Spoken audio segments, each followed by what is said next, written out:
তাই মা আমার কাছে একদম সেই মানে সেই ছোটবেলার মতোই মা ট্রিট করতো, সারাক্ষণ বকছে এইটা করনি কেন, এত দেরি হলো কেন, আর শুটিং করতে হবে না, জল খেয়েছো কিনা, খাবার খাচ্ছ না, সবাইকে বলতে। আমার ডাকনাম চুমকি।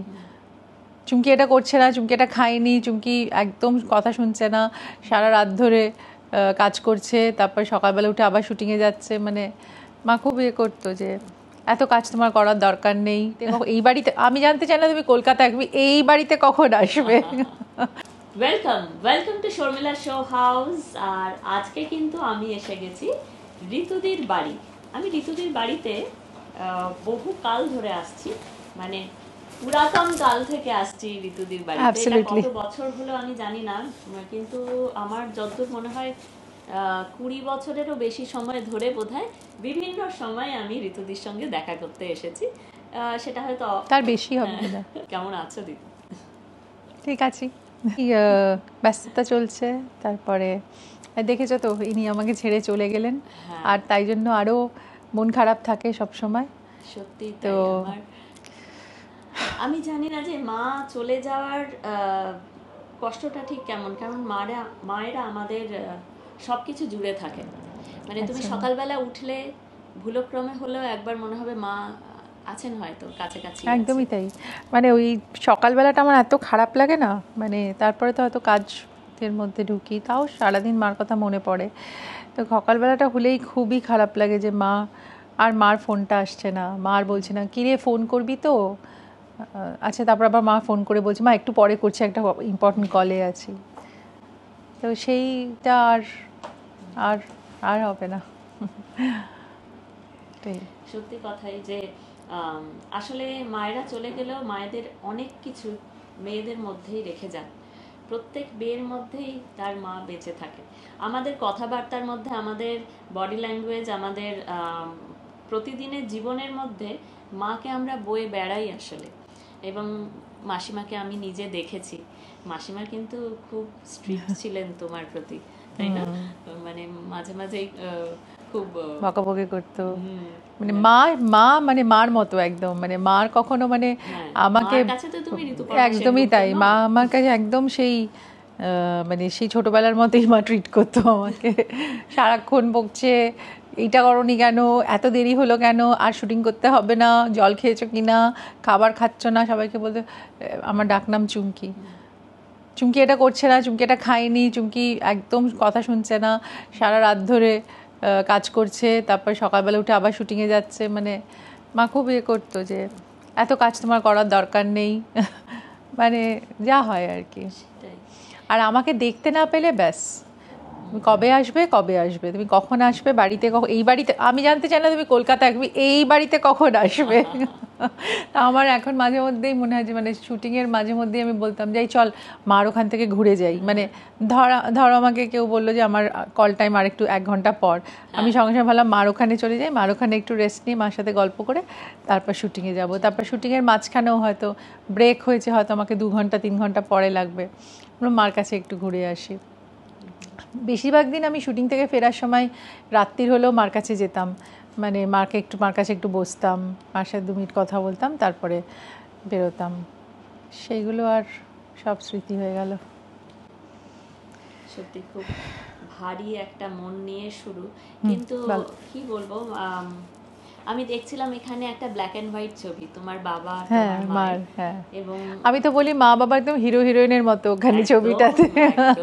আমার বাবাও খুব হ্যান্ডসাম ছিল, আর মা তো ভালো সুন্দরী ছিলেন খুবই, এখানে দেখতেই পাচ্ছ। আর তো দুজনের একদম মানে বাবা একটু বেশি লম্বা ছিল, মার হাইটটা একটু কম ছিল, তো কিন্তু আমরা বলতাম কিন্তু তাও বেশ হিরো হিরোইন মানাচ্ছে দুজনকে। তো ইনফ্যাক্ট একটা ছবি আছে এখানে তোমাকে দেখাবো আমি, মা বাবা বিয়ের পরে কাশ্মীর গেছিল, তো পেহেলগাঁওতে ওই ছবিটা তোলা হয়েছিল। তো ওখানে পরবর্তীকালে যারা গেছিল মানে বেড়াতে, তারা বলেছে পেহেলগাঁওর ওই স্টুডিওটাতে মা বাবার ছবি রেখে দিয়েছিল, মানে ছবিটা এত সুন্দর ছিল। এখানে আছে ছবিটা, দেখাবো আমি দেখেছি, দেখেছো না ছবিটা, কাশ্মীরি ড্রেসে একদম মা। ঋতুদি, মায়ের জন্য তুমি কি করতে, মানে কখনো মনে হয়েছে যে এইটা করলে ভালো হতো, সেই সময় করলে ভালো হতো, কিন্তু আরও যদি সময় দিতে পারতাম মাকে। আসলে সবই মানে করার চেষ্টা করেছি, জানি না হয়তো সব কিছু পেরে উঠিনি, কিন্তু চেষ্টা করেছি, কিন্তু মানে হয়তো মাকে যতটা সময় দেওয়ার ততটা দিতে পারিনি, কিন্তু মানে যেতামই, থাকতাম, করতাম, কিন্তু মা আমাকে আরও চাইতো। মা বলতো যে এক্ষুনি চলে যাবি, আর একটু বস, মানে আর একটু সময় থাক। তো আর আমি খালি ভাবতাম মা তো আছেই, যাবো একটু পরে, আবার 2 দিন পরেই যাব। তখন এত দৌড়াদৌড়ি কাজ। এখন মনে হয় যে মা যখন অসুস্থ ছিল তখন তো কোনো কাজই করলাম না, সারাক্ষণ হাসপাতালেই ছিলাম 1.5-2 মাস, কিছু করিনি তখন, কোনো শুটিং করিনি, কিচ্ছু করিনি, ইচ্ছেও করতো না কিছু করতে।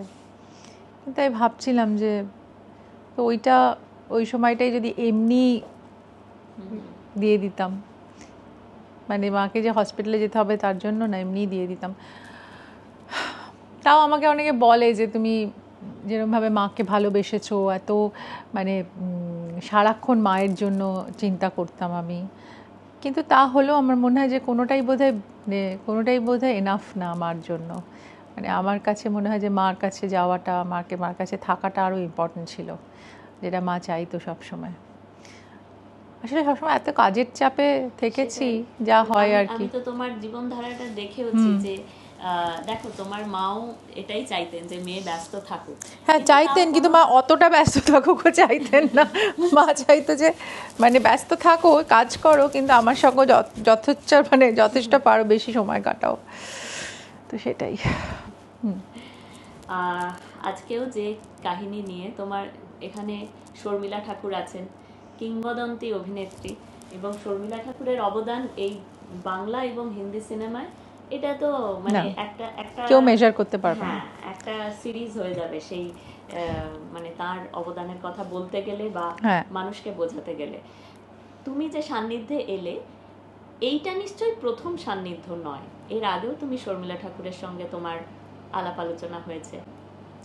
দেখো আমার সঙ্গে ওনার একটা কোনো অ্যাওয়ার্ড ফাংশনেই বোধহয় আলাপ হয়েছিল, আমার মনে হয় অনন্যা পুরস্কার পেয়েছিলাম আমি, তখন আমার সঙ্গে ওনার আলাপ হয়েছিল, এবং তো তখন উনি আমাকে খুবই আদর করেছিলেন এবং বলেছিলেন তোমার কাজ আমার খুব ভালো লাগে। এবং উনি বারবার যেই ছবিটার কথা রেফার করেন সেটা হচ্ছে মন্দমেরু উপাখ্যান, বুদ্ধদেব দাশগুপ্তর। ওটা নাকি ওনার খুব ফেভারিট ফিল্ম, মানে ওনার দেখা আমার ছবি আর কি। তো সেটা খুব সুন্দর ছবিটা হয়েছিল অবশ্যই, এবং ওটা সেই বছর জাতীয় পুরস্কার পেয়েছিল অ্যাজ আ বেস্ট ফিল্ম, মানে অল ওভার ইন্ডিয়া। আর আমার একটা খুব ডাইনামিক, একদম খুব মানে দুর্দান্ত চরিত্র ছিল, যেটা অবশ্যই তখন অত আগে আমি ওই চরিত্রটা করেছিলাম, মানে ওটা খুবই ম্যাচিওর্ড একটা রোল ছিল। তো উনি সবসময় ওটার কথা বলেন। তো তারপরেও একটা দুটো ওকেশনে ওনার সাথে দেখা হয়েছে আমার, এবং উনি এত সুইট, অনেক কিছু এক্সচেঞ্জ করতেন, ওনার নাম্বার দিয়েছিলেন আমাকে, তো আমি ওনার সঙ্গে অফ অ্যান্ড অন মানে মেসেজ করতাম। তো একদিন এমনি একটা কি কনভারসেশনে আমরা ফোনে কথা বলছিলাম, তখন উনি বললেন যে জানো তো আমার একটা খুব বাংলা সিনেমা করতে ইচ্ছা করছে, মানে বাংলা ভাষায় সিনেমা করতে ইচ্ছা করছে, অনেক দিন বাংলায় আমি কাজ করিনি, তোমার সঙ্গে যদি হয় এবং তুমি একটা ভালো সাবজেক্ট দেখো তাহলেই আমি করব। তো তখন আমি বললাম ঠিক আছে। তখন তো সত্যি আমার কাছে কিছু রেডি ছিল না, কিন্তু তখন থেকে আমি ভাবতে শুরু করেছিলাম যে কি করা যায় ওনাকে নিয়ে। তো তারপরে সুমন ঘোষ আসে আমার বাড়িতে অপর্ণা সেনের ডকুমেন্টারির উপরে একটা ইন্টারভিউ করতে, তো যেটা বানিয়েছে পরমা। তো সেই সময় ও আমাকে বলে যে জানো তো আমার শর্মিলা ঠাকুরের সাথে দেখা হবে নেক্সট মান্থে, ওনার আর মমতা শঙ্করের একটা টক শো আছে, তো সত্যজিৎ রায় সেন্টেনারি উপলক্ষে। তাই আমি বললাম যে টক শো শর্মিলা ঠাকুর, হ্যাঁ আরে আমি তো কালকেই ওনার সাথে কথা হলো, এরকম একটা না কালকে না, মানে বললাম কয়েকদিন আগেই কথা হলো, একটা সিনেমা নিয়ে একটা উনি চাইছেন একটা বাংলা সিনেমা করবেন। তো তখন আমরা একটু ডিসকাস করলাম, এবং মানে সুমন যেহেতু মানে সৌমিত্র চট্টোপাধ্যায়, তারপর অপর্ণা সেন, পরাণ বন্দ্যোপাধ্যায়, শাশ্বত, মিঠুন চক্রবর্তী, এদের সাথে কাজ করেছে, যারা মানে মিঠুনদা অপর্ণা সেন বা শর্মিলা ঠাকুরের সাথে কাজ করেছেন। তো সেই জন্য আমার মনে হলো যে ওনার সাথে হয়তো একটা কমফর্ট লেভেল থাকবে, এবং যেহেতু সৌমিত্র চট্টোপাধ্যায়ও ওনার ছবিতে ন্যাশনাল অ্যাওয়ার্ড পেয়েছিল, তো তো তখন আমি বললাম যে হ্যাঁ একটা সাবজেক্ট ভাবা যায়, তো যদিও একটা করা যায় এরকম। তখন এই সাবজেক্টটা ভাবা, আমরা ডিসকাস করছিলাম যে যদি মা মেয়ের কোনো গল্প করা যায়। আর তা বললো ঠিক আছে, আমি একটা গল্পের মানে কিছু ডিসকাশনস হলো, তারপরে বললাম আমি একটা গল্প ভেবে ঠিক করছি। তারপর গল্পটা ভেবে ঠিক করে একটা সিনপসিস হয়, এবং সেই সিনপসিসটা শর্মিলা ঠাকুরকে পাঠানো হয়, এবং উনি পছন্দ করেন সিনপসিসটা, কিন্তু তাও বলেন যে না আমি কিন্তু পুরো স্ক্রিপ্ট না শুনে কিছু বলবো না। তো তারপরে একটা সময় স্ক্রিপ্টটা রেডি হয়, এবং আমরা দিল্লিতে গিয়ে ওনাকে স্ক্রিপ্টটা শোনাই, এবং দারুণ একটা গালেউটি কাবাব উনি আমাদের খাওয়ান, লাঞ্চ খাওয়ান, এবং আমরা খুব আনন্দ করে ওই স্ক্রিপ্ট সেশনটা করি, এবং ওনার খুব পছন্দ হয়। শর্মিলা ঠাকুর মানে কিন্তু শুধুই শর্মিলা ঠাকুর নয়, তার একটা হ্যালো আছে, তার নিজস্ব যে ঠাকুর পরিবারের সঙ্গে, আমরা তো এটা গল্পটা জানি যে তার প্রেম কাহিনী এবং নবাব পরিবারের সঙ্গে ঠাকুর পরিবার এই মিশে যাওয়া, এবং তারপরে যে লিনিয়েজটা তৈরি হয়েছে তারাও মানে অতি জনপ্রিয়। তো এই নিয়ে আমাদের তো ফ্যাসিনেশন আছেই। তোমার কি কখনো ছিল যে পতৌদিকে দেখা বা মানে নবাবের সঙ্গে কোনো সময়?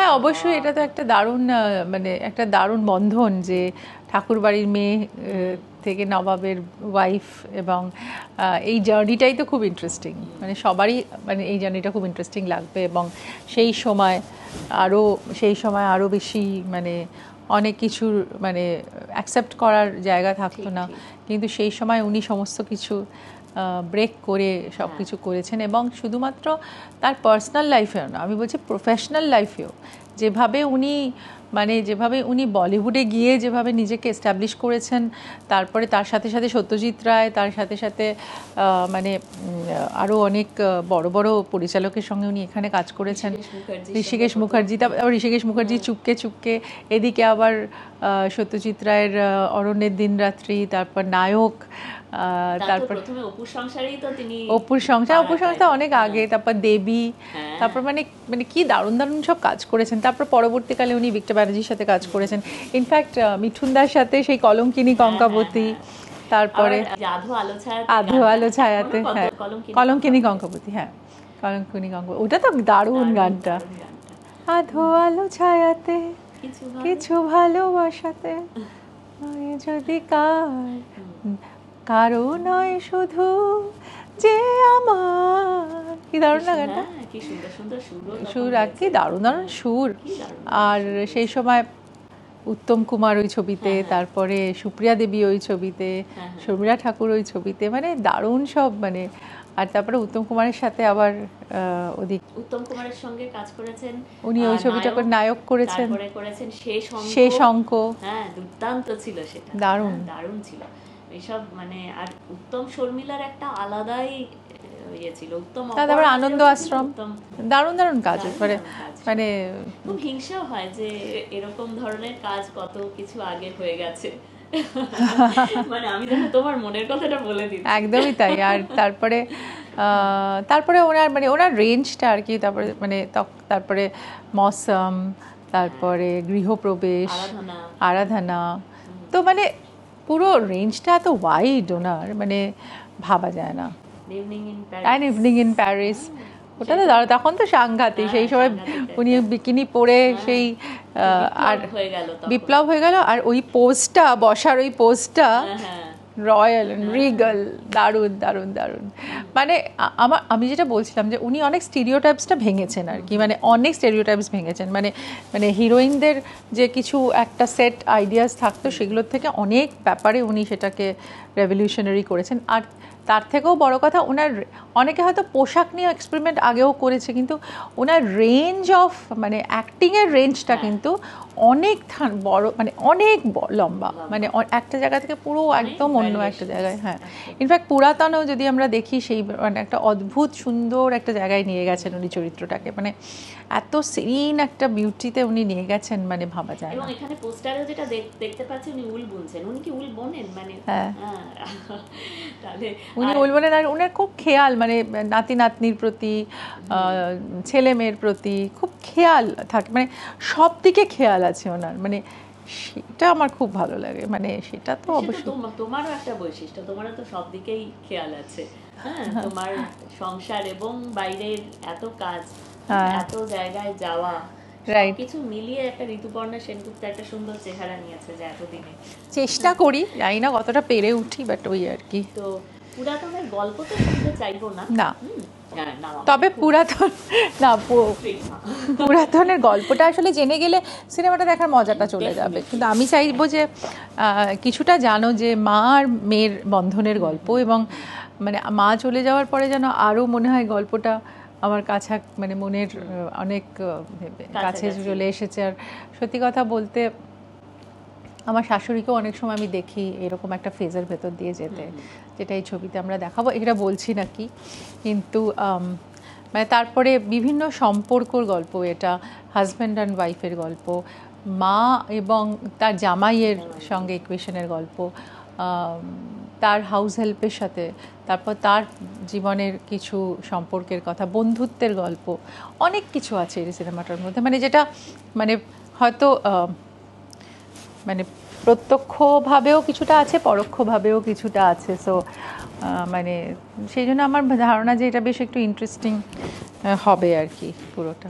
সুমন ঘোষের তো একটা আলাদা মুন্সিয়ানাই আছে, ওর একটা নিজস্ব গল্প বলার ক্ষমতা, যেটা নবীন প্রবীণের একটা সুতো মিলিয়ে দেয়। প্রবীণদের একটা দুনিয়া এবং নবীনদের একটা দুনিয়া, এই যে দুটো দুনিয়ার মধ্যে একটা সেতু তৈরি হতে পারে, সেই সেতু যতই কোয়েশ্চেন মার্কস থাকুক না কেন, যতই প্রশ্ন চিহ্ন থাকুক না কেন, সেই সেতুটা কিন্তু থেকে যায় অবশ্যই। ওর কাহিনীতে কিন্তু সেই ধারাটা অক্ষুণ্ণ থাকে। একদমই তাই, সেতুটা ঠিক থেকে যায়। আর ও একটা অদ্ভুত সেতু বানাতেও পারে, সেটাও খুব ইন্টারেস্টিং। মানে সেতু তো এমনি এমনি হয় না, মানে সেতুর একটা বানানোর একটা জায়গা চাই, যেটা একটা ব্রিজের মতো, যেটা দুটো সম্পর্ককে ব্রিজ করবে। তো ওই সেতুটাও খুব সুন্দর করে বানায় ও, গল্পের সেতুটা। তো এই গল্পে, এই সিনেমাটাতে ওর যেভাবে সম্পর্কগুলোকে ডিফাইন করেছে, পাস্ট আর প্রেজেন্টকে যেভাবে মিলিয়েছে, তো বেশ কিছু ইন্টারেস্টিং পয়েন্টস আছে ছবিটাতে, যেটা নিয়ে আমার আশা করি যে ডিসকাশন হবে পরবর্তীকালে। ঋতুদি, তোমার পার্সোনালি কি মনে হয় যত মানুষের বয়স বাড়তে থাকে, তত মানুষ এই সমাজটাকে একটু একপাশে করে দিতে থাকে? মানে সমাজ বলতে আমি পরিবারও বলছি, আরো এক্সটেন্ডেড পরিবার বলছি, আজকের দুনিয়ায় নতুনদেরই সব থেকে বেশি। দেখো, আমার মনে হয় যে কারণ একটা বয়সের পরে মানুষের হয়তো অনেক কিছুর থেকে তারা অনেকে ভাবে তাদের প্রয়োজন ফুরিয়ে গেছে, বা প্রয়োজনীয় জায়গাগুলোকে আর তারা পাচ্ছে না। কিন্তু মানে সেটা যে কত ভুল কথা। একটা মানুষের কন্ট্রিবিউশন সারা জীবন থাকতে পারে, সে যেভাবেই হোক। আর তারপরে সেই সম্পর্কের মধ্যে যদি কোনো শ্রদ্ধা, ভালোবাসা বা কোনো আবেগ না থাকে, তাহলে সেই সম্পর্কের কোনো মানেই নেই। আমার কাছে মনে হয় যে সম্পর্ক তখনই ধরে রাখা যায় তখন যেই সম্পর্কে আবেগ থাকে, যেই সম্পর্কের মানে থাকে, বা যেই সম্পর্ক নিয়ে মানুষ থাকতে চায়। কিন্তু এখন বেশিরভাগ সময় মানুষ সম্পর্ক নিয়ে থাকতে চায় না। চায় না কারণ তারা ভাবে যে জীবনটা মানে একটাই জীবন, যতটা পারি নতুন সম্পর্ক হোক, নতুন সম্পর্কর দিকে যাই, নতুন সম্পর্ক নিয়ে বাঁচি। কিন্তু পুরনো সম্পর্কেরও যে জীবনে প্রয়োজন আছে, পুরনো সম্পর্ক থেকে যে মানুষ আরও অনেক কিছু শিখে সেই জায়গায় এসছে, সেই সম্পর্কটাকে যে রেসপেক্ট করা উচিত, সেটা অনেক সময় হয় না। তবে এটাও মানি, অনেক পুরনো সম্পর্ক তিক্ততার জায়গায় চলে যায়। বা আমি শুধু একটা কোনো রিলেশনশিপের জন্য বলছি না, মানে আমি সব রকম রিলেশনশিপেই বলছি, তিক্ততার জায়গায় চলে যায়। যেই সম্পর্কটা নিয়ে সত্ত্বেও সেই রেশটা তো থেকে যায়, সেই সম্পর্ককে তুমি একদম জীবন থেকে নাকচ করে দিতে পারবে না। হয়তো সেটাকে ব্যবহার করতে না পারো সম্পর্কটাকে, কিন্তু নাকচ করতে পারবে না। একদম একদম সঠিক কথা। এবং বাবার সঙ্গে মেয়ের খুব ঝগড়া হয়, আমিও দেখেছি যে আমার বাড়িতেও বাবা মেয়ে, মানে আমি মেয়ে হয়ে বলছি, অনেক ডিফারেন্স অফ ওপিনিয়ন, অনেক কিছু, বিশেষ করে পুরনো জিনিস নিয়ে হয় সেটা। বলে ফেলে দাও। পোস্টারটা তোমার হয়েছে এবং যে ক্যালিগ্রাফিটা হয়েছে, সেখানে যেন আমাদেরকে বারবার চোখে আঙুল দিয়ে দেখাচ্ছে, মানে পুরাতন মানেই সেটা ফেলে দেওয়া নয়। তো তোমার কি এরকম কোনো ইনসিডেন্ট আছে যেখানে তুমি চেয়েছিলে যে পুরনো জিনিসটা চলে যাক, হ্যাঁ, নতুন কোনো জিনিস আসুক, এবং সেটা নিয়ে তোমার বাবা মায়ের সঙ্গে ঝগড়া হয়েছে? না, আমি অবশ্য কোনো খুব একটা পুরাতন জিনিসকে ডিসকার্ড করতে চাই না। এমনি সঞ্জয় বলে আমাকে, আমার বর, যে সব কিছু রেখে দেবে, তাহলে আমরা চলে যাই, ওগুলো নিয়েই তুমি থাকো। মানে সবাইকে বলে দিয়ে দাও দিয়ে দাও, সবাইকে দিয়ে দাও, জিনিসপত্র দিয়ে দাও, ফাঁকা করে দাও। মানে আমার কিছু পুরনো জিনিস রাখলেও সরিয়ে দেয়, সরিয়ে নতুন জিনিস রাখতে চায়। হয়তো সেটা ওর মেন্টালিটি, কিন্তু মানে আমাকে হার্ট করে না, কিন্তু যা বলে আর কি যেটা। তখন আমার কিন্তু ভীষণ টান আছে যে আমি দেখো বাবার চশমাটাও রেখে দিয়েছি, আমার মায়ের মানে আয়নাটা, তার পিছনে টিপ লাগানো, তারপরে তোমার আমার পুরনো ঠাকুমার ডায়েরি, মানে এগুলো আমি বেশ কিছু জিনিস হয়তো হারিয়েও গেছে, কিন্তু এখন মনে হয় যে ওই স্কুলের যেই স্ক্র্যাপ বুকটা ছিল ওটা আমার খুব দেখতে ইচ্ছা করে মাঝে মাঝে।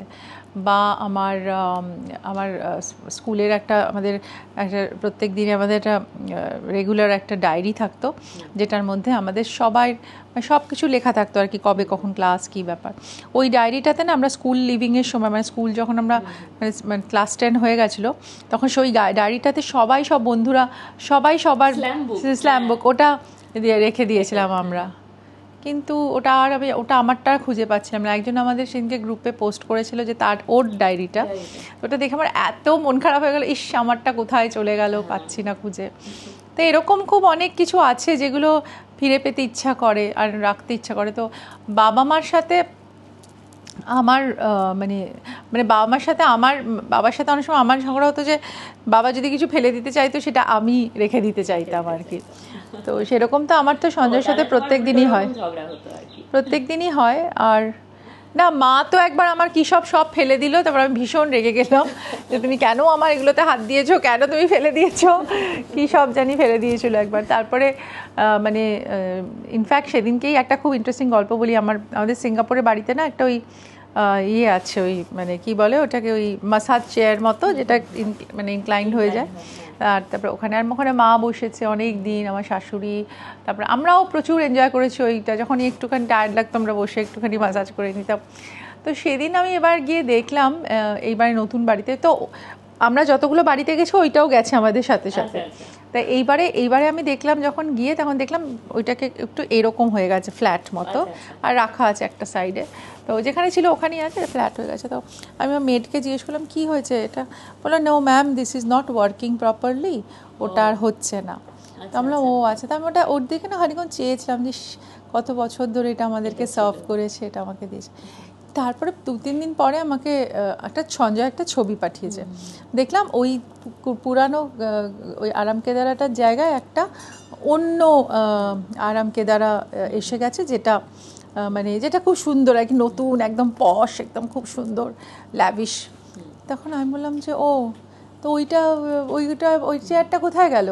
তখন বলছে না ওরা নিয়ে গেল চেয়ারটা। আমি বললাম চেয়ারটা নিয়ে গেল? তা বললো যে হ্যাঁ। আমি একটা ছবি তুলে রেখেছিলে, চেয়ারটা চলে গেল, চেয়ারটা নিয়ে গেল। আমার চেয়ারটা নিয়ে গেল, আচ্ছা আচ্ছা। আর ওটার আমি বললো জানো তো, চেয়ারটা কিন্তু আমি এক্সচেঞ্জ করে দিলাম, এত বছর পরেও ওরা একটা ডিল দিল ওই চেয়ারটার জন্য, মানে একটা হয় না কম্পেনসেশন দিয়েছে ওটার জন্য। তা বললাম যে দেখো, এই পুরাতন আসবাবটা আমাদের কাছে একটা মানে পরিবারের মতো ছিল, যাবার সময়ও সে আমাদের কিছু দিয়ে গেল ওটাতে। মানে আমি না বিশ্বাস করো, আমি ভাবলাম যে কেন, আমি ছবি বলে হ্যাঁ ছবিটা নিশ্চয়ই তোলা আছে, আমি তোমাকে দেবো। অবশ্য আমার বিভিন্ন বাড়ির বিভিন্ন সময় বাড়ির ছবি যখন তোলা আছে ওটা নিশ্চয়ই তোলা আছে, আমার কাছেও আছে। কিন্তু আমি বললাম যে শোনো, তুমি ওদেরকে বলবে একটা ভালো ছবি তুলে পাঠাতে এটার। মানে আমার কাছে মনে হলো আমাদের এক পরিবারের কেউ ওখান থেকে চলে গেল। তুমি এগুলো খুব সেনসিটিভলি ভাবো, মানে সেই জন্যই বোধহয় পুরাতন ছবিটা তোমার জীবনেরও একটা খুব ইম্পর্টেন্ট মাইলস্টোন হতে চলেছে। মানে শুধু কার সঙ্গে অভিনয় করলে কি করলে সেটা ইম্পর্টেন্ট নয়, কিন্তু ভাবনাটা, এই থটটা। হ্যাঁ, আর আমার ধারণা যে মেমোরিজ না আমাদের জীবনকে অনেক বেশি কোথাও না কোথাও গিয়ে, মানে যখন খুব জীবনে মনে হয় যে সব কিছু শেষ, সব কিছুর মানে কোনো কিছুই ভালো লাগে না, তখন কোনো ভালো মেমোরি বা কোনো কিছু মন খারাপের সময় মানে এই মেমোরিগুলো কিন্তু মানুষকে কিছুটা হলেও একটা মানে কি বলবো আবেগ দেয়, বা কিছুটা হলেও একটা রিলিফ দেয়। এরকম পুরনো গান বা পুরনো স্মৃতি পুরনো বই আমরা মাঝে মধ্যে পড়তে ভালোবাসি, বা পুরনো সিনেমা দেখতে ভালো। ইনফ্যাক্ট আমি সেদিনই না একটা কি পুরনো সিনেমা আমি আবার দেখলাম, যে ভীষণ ভালো লাগলো দেখে। আমারই একটা সিনেমা দেখছিলাম, গহীন হৃদয়, অনেক দিন আগে সিনেমাটা দেখেছিলাম, তারপর ব্ল্যাক অ্যান্ড হোয়াইট। তারপর আবার যখন দেখলাম তখন দেখছিলাম যে বাহ, এই এক্সপ্রেশনসগুলো বেশ ভালো, তো এইটা এই অনুভূতিগুলো খুব ভালো লাগছে। তো ইনফ্যাক্ট সেদিন আমাদের বাড়িতে কাঞ্চন এসেছিল, তখন আমি আর কাঞ্চন একটা খুব দারুণ সিনেমা করেছিলাম, ধারা স্নান বলে, হরদার। তো ওই আমার আর কাঞ্চনের একটা সিন আমরা প্লে করে দেখলাম, মনে হয়েছিল যে এইরকম একটা দুর্দান্ত সিন আমরা একসাথে করেছিলাম।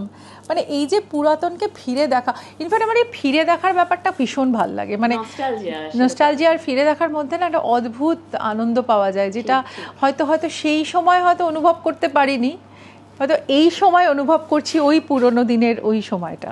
এই যে অনেক কিছুই পুরনো আমরা ছেড়ে দিয়েছি। কলের গান আগে সব সম্ভ্রান্ত বাড়িতে একটা করে থাকতো, গ্রামফোন রেকর্ড থাকতো, পুরনো টেলিফোন থাকতো, যেটা খুব মানে ভেরি ওয়েল ডিজাইনড করে তোলা হতো, এইভাবে বলা হতো কথা। যুগের প্রয়োজন বা অপ্রয়োজনে ওই সমস্ত জিনিসই চলে গেছে আমাদের জীবন থেকে। কাঠের ঘড়ি, পেন্ডুলাম দেওয়া, সেটাও চলে গেছে। আমার মনে পড়ছে আমার বাড়িতে কাঠের ঘড়িকে মানে পরিত্যাগ করা হলো, মানে বাবার কলেজ লাইফে কেনা, পয়সা জমিয়ে কেনা ওরকম পেন্ডুলামের কাঠের দেয়াল ঘড়ি, সেটা যখন তখন বাজতে শুরু করতো, এবং ওই ঘড়ির মেকানিক আর পাওয়া গেল না। কেউ ওই ঘড়িটা সারাতে পারলো না বলে কিছুদিন তোলা ছিল, তারপরে নিয়ে গেল। হ্যাঁ, মানে বাড়ি পাল্টানো বা এটা আপাতত আমাদের অ্যান্টিক জায়গায় চলে গেল কোথাও। কিন্তু এটা অনেক বছর বাদে আমাদের ওই কথাটা মানে আমার মনে পড়লো যে ওটা এক্স্যাক্টলি এইটাই বলছিলাম, যে অনেক বছর পরে তার মাহাত্ম্যটা বোঝা যায়, যেটা আর কি কখনোই কোনো কাজে লাগবে না। দেখো সেরকম কলের গানের ব্যাপারটা আমি এক্ষুনি বলতে পারি। আমি কিছুদিন আগে প্যারিস গেছিলাম, তো ওটার আমি লুরভে গেছিলাম, তো লুরভে একটা দেখলাম যে কলের গানের সব ছোট ছোট স্পেসিমেন, মানে তো আমার খুব ভাল লাগলো। আমি ওই কলের গানের স্পেসিমেন একটা কিনে এনেছি, যাতে জাস্ট টু মানে প্লে অ্যান্ড মানে আর শুনতে। আর গ্রামাফোন এখনও আমাদের বাড়িতে আছে অ্যাকচুয়ালি, আমরা ওটাকে ডিসকার্ড করিনি। আমার বাপের বাড়িতে তো ছিলই, মার বাড়িতে, সেইটা আমি জানি না কোথায় আছে, সেটা তো বাড়ি চেঞ্জ করার সময় কি হয়েছে। তবে এখন আমাদের সিঙ্গাপুরের বাড়িতে আমরা পুরনো রেকর্ড, পুরনো লং প্লেইং রেকর্ডার এগুলো সব আমরা কালেক্ট করেছি। আর আমাদের মার বাড়িতে একটা খুব সুন্দর বক্স মতো ছিল, আর রেকর্ড এরকম ভর্তি থাকতো সব, মানে ওয়েস্টার্ন ক্লাসিক্যাল মিউজিক, তারপরে বিভিন্ন লং প্লেইং রেকর্ড, সলিল চৌধুরীর অনেক কিছু ছিল তখন। মা খুব গান ভালোবাসতো, তো তখন ওইগুলো ছিল। তারপরে আমাদের বাড়িতে আমার যেটা মনে আছে এখনও, আমাদের বাড়িতে প্রথম যেই টিভিটা এসেছিল সেটা ব্ল্যাক অ্যান্ড হোয়াইট টিভি ছিল, এবং সেটার নাম ছিল বেলটেক। একটা কোম্পানি, শাটার দেওয়া, কাঠের শাটার দেওয়া, খুলতো এরকম। আর আমাদের আর একটা ছোট টিভি পরে কেনা হয়েছিল, সেটার নাম হচ্ছে ডায়োনারা। একদম সেটা এইরকম ছোট্ট লাল দেখতে, গোল টাইপের, ওভাল শেপের, মানে ওটা তখন পোর্টেবল, মানে এত মজার জিনিস ছিল না। একটা হচ্ছে মানে স্টেডি একটা জায়গায় থাকবে, আর একটা হচ্ছে পোর্টেবল টিভি, যেটা এই ঘর থেকে ওই ঘরে নিয়ে যাওয়া হতো। তারপরে আমাদের ছোট টেপ রেকর্ডার, ইনফ্যাক্ট আমাদের এখনো মানে টেপ রেকর্ডার ছিল, যেটাতে তো সব থেকে আমার ট্রানজিস্টার টেপ রেকর্ডার সব থেকে খারাপ মানে মেমোরিজ, যে ওইগুলো সত্যি আর রাখাই গেল না, কারণ ওটা আর তো কোনো মানে ওগুলো ইউজ হয় না, আর পুরো ডিসকার্ডেডই হয়ে গেল। জেনারেশন চলে এসেছে, মানে পুরো গান তো অডিও ক্যাসেট হয় না আসলে এখন, আর ডিভিডি হয় না, ঘুরে বেড়াচ্ছ কানের মধ্যে গান, তাই জন্য তারা কোনো কথা শুনতে পায় না। চিৎকার করে কথা বললেও তারা শুনতে পায় না, কারণ কানে গান চলে। আমার ছেলেমেয়েরা তো অনেক সময় ওটা করে, আমি কথা বলে যাচ্ছি শুনতেই পাচ্ছি না, যে কিরে শুনতে পাচ্ছি না, হ্যাঁ ও সরি দ্য থিং ওয়াজ দেয়ার, এরকম টাইপের আর কি। তো সেগুলোর জন্য না আমার মনে হয় যে কিছু মানে প্রোস অ্যান্ড কনস দুটোই আছে। মানে মানুষ যদি সারাক্ষণ কানের মধ্যে গুজে বসে থাকে, তাহলে কমিউনিকেশন স্কিল মানে কমিউনিকেশনই তো কমে যাচ্ছে, তাই না? কমিউনিকেশনের জায়গাটা উলটপালট হয়ে যাচ্ছে।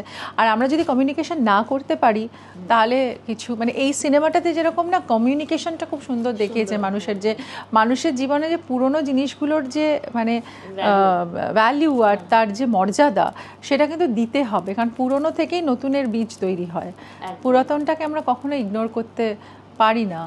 একদম। রবীন্দ্রনাথ বলেছিলেন হয়েছে সময় নবীনেরে দিতে হবে পথ ছেড়ে।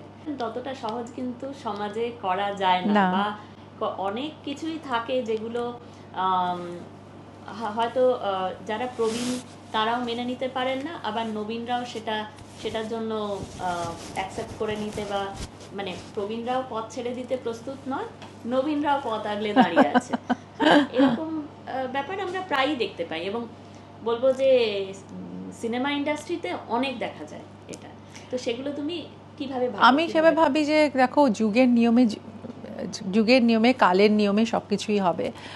তুমি তোমার নিজের জায়গাটাকে যদি তুমি বুঝে তুমি তোমার নিজের মতো কাজ করো, তোমার যে ধরনের কাজ তুমি করছো, তোমার যে ধরনের বয়স, তোমার যে ধরনের অভিজ্ঞতা দিয়ে তুমি তোমার নিজের জায়গাটায় সমহিমায় উদ্ভাসিত থাকা উচিত। সেখানে আমার ধারণা যে সেই জায়গাটাকে যদি আমরা সুন্দর করে রাখতে পারি বা সুন্দর করে সেখানে আমরা নিজেদের স্পেসটা তৈরি করতে পারি, তাহলে কিন্তু কোনো স্পেসের সাথে যুদ্ধ হয় না। স্পেসের সাথে যুদ্ধ হয় তখনই যখন আমরা অন্যদের স্পেসে ইন্ট্রুড করতে যাই।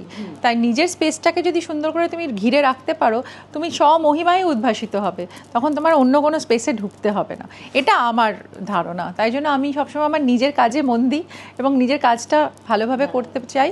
তবে আমি অন্যরা যেটা কাজটা করছে সেটাকেও আমি অ্যাপ্রিসিয়েট করি, এবং আমি জানি যে এই ফিল্ম ইন্ডাস্ট্রি বা আমাদের এই ইন্ডাস্ট্রিটা খুব কঠিন একটা জায়গা, সবার জন্যই এটা খুব একটা ইজি জায়গা নয়। যদি কেউ ভালো করে কোনো কাজ করে আসতে পারে তাহলে সেটা তাদের ক্রেডিট, এবং আমি সেটা ক্রেডিটটা দিই।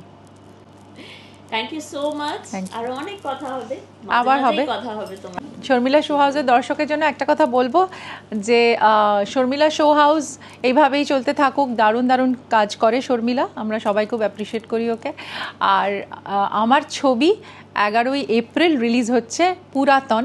শর্মিলা ঠাকুর আসছেন 14 বছর পর আপনাদের সঙ্গে দেখা করতে, অবশ্যই ছবিটি দেখবেন। তার মধ্যে আছি আমি, শর্মিলা ঠাকুর, ইন্দ্রনীল সেনগুপ্ত, একাবালি খান্না এবং আরও অনেক অ্যাক্টার্স। এই ছবিটি পরিচালনা করেছেন সুমন ঘোষ, এবং এই ছবিটির মিউজিক করেছেন অলকানন্দা দাশগুপ্ত, এবং গান গেয়েছেন শ্রেয়া ঘোষাল। এই ছবিটি আমার ছবি বা আমার প্রোডাকশনের ছবি বলে না, এই ছবিটা বাংলার নতুন বছর পয়লা বৈশাখে আপনাদের সবার জন্য একটা উপহার। শর্মিলা ঠাকুর আসছে, সাদরে আদরে ওনাকে আপনারা রিসিভ করবেন। আমার ছেলে এসেছে আজকে, ও একেবারেই নবীন। এসো এসো। তো ও তো আমাদের ক্যামেরাম্যান ছিল আজকে। হ্যালো, সোজা দাঁড়াও, এসো। প্রবীণ এবং নবীন, এটাই তো বলছিলাম যে নবীনদের পথ তো সুন্দর করে দেখিয়ে দিতে হবে প্রবীণদেরই, তাই না? তাই জন্য মার কথা শুনতে হবে।